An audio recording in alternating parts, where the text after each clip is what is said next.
Hey guys, welcome to another week of Creo. Today I'm walking down Carousel and I got my mask on because COVID.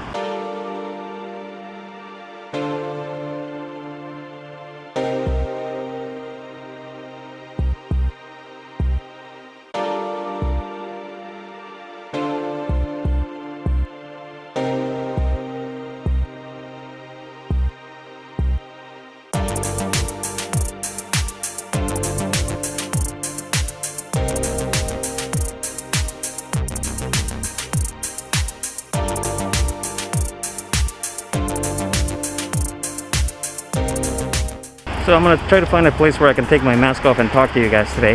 But because of COVID and the restrictions, I want to make sure that everybody's doing what I'm doing and going around with their masks on. I know it's kind of annoying, but it's a little price to pay to make sure that everybody's healthy. There we go. I think I found a nice spot where we can have a chat for a bit. This week we're going to be talking about the temple. Now I'm not going to go into the specifics of all the details regarding the old Jewish temple. I'm not going to talk about all the stuff because it basically was what the tabernacle was, what we spoke about last week. So today, instead of talking about the temple and all its furnishing and all how fancy it looked like and how amazing it was and how it was destroyed, etc., you can look that up on YouTube. I'm actually going to be talking about what it really means to us as Christians here in the West in the 21st century. Both the temple and the tabernacle were really just designed as ways of containing God's presence, a way to actually house it, like vessels, like cups. God's presence is incredible and a really hard thing to contain. But this month we're really talking about how God made special places on earth so that His presence could be indwelling as a sign, as I remember that I told you about foreshadow, as a foreshadow of what God really wanted to do, and that's dwell in our hearts. Today we don't have a physical temple. Actually, the Jewish people are waiting for the day that they get to rebuild their temple. But this is the beauty about God, is that He never left us without a temple. What He did is He transferred that old system, the old way of doing things, and He placed a temple in our hearts. The Apostle Paul says that we are God's temple here on earth. We are His dwelling place. We are where His presence resides. And that's an amazing thought, because you have to go through a middle person. You have to go ask somebody to pray for you and do sacrifices for you, and they would go and ask God for you. You cannot go to God directly, but now, because that's been done away with and it's over, we get to walk into God's presence whenever we want, whenever we feel like, and speak with Him.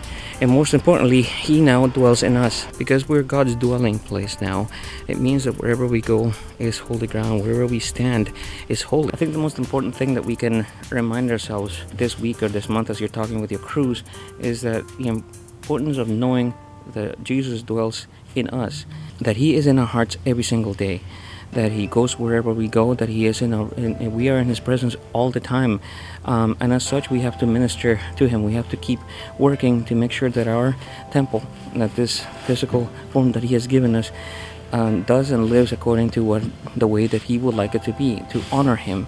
It's not about following a bunch of rules, guys. It's not about doing a bunch of rituals. It's about knowing that you are getting closer and closer in relationship to God. That's what being a Christian is all about. This month we talked about dwelling because we wanted to get you guys to understand that God doesn't dwell in some far off place up in heaven in the sky. He dwells in you. He's right beside you wherever you go. Now, I'm not saying that so you're freaked out every single time that God's watching you. That's not what He means. That's not what I mean. I don't want you to be afraid of God's presence whenever you encounter it. It is a beautiful thing. God is there to encourage you, to gently guide you, to give you counsel, to give you peace wherever you go. So you know that whenever you feel alone, you are never alone. If you ever felt by yourself, even amongst the crowd, I want you to remember this. You are not alone, because the presence of God is in you all the time. And right now I'm in a empty courtyard, in the church courtyard. It's empty, but I know that God's with me here. Wherever I am, God goes with me because He's in my heart.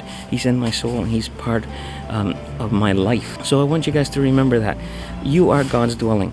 It's not a fancy building. It is just simply you. The way you are is exactly the way that God intended His dwelling place to be. Because you are God's dwelling place, guess what? Everything you do technically becomes holy.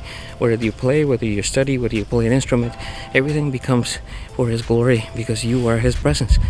Now that's why we strive to do our best, not because we have to achieve and gain the best grades or the best goals or become the best at something.